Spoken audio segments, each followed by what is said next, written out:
Have you ever been tempted to take part in a study for extra cash? Have you ever done research and had to conduct a search for participants?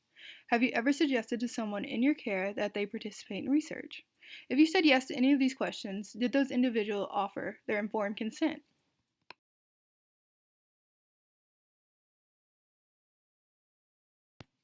Gaining informed consent is a relatively new practice that started being enforced in 1932, but the term did not appear formally until after 1950.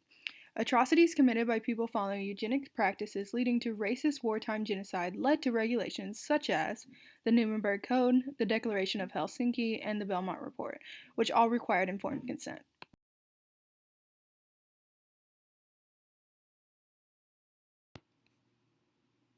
Informed consent protects the autonomy and self determination of research participants by establishing regulations. Informed consent requires these elements: disclosure, understanding, voluntariness, competence, and consent. The patient or participant must have adequate information, be fully competent, and must not have been coerced in any way to make their decision.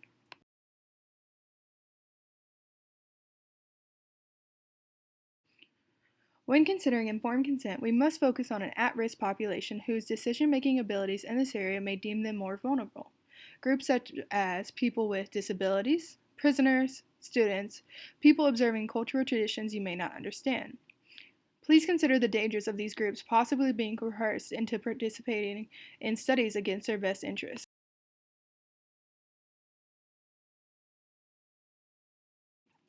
So what?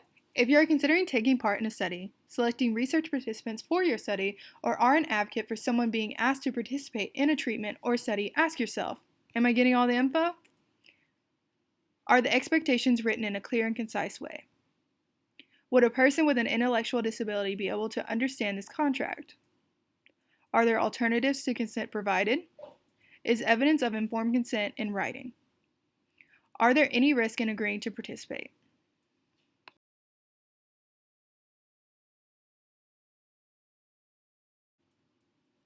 You may be asking yourself, I don't need to know this. I don't ask anyone to participate in research. Maybe so, but informed consent is relevant in many situations, especially when advocating for vulnerable populations. For example, if you're attending an event for adults with disabilities and take a photo for the organization's website, make sure you get their permission. They might not agree with your choice to display their likeness for your self-promotion.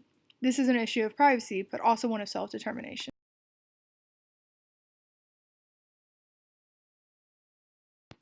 Maybe you're taking a class photo at a preschool where you work, but Johnny is in foster care.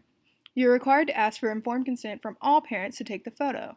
However, Johnny is legally barred from being in this photo while he remains in foster care, even if his current guardians would not mind offering consent.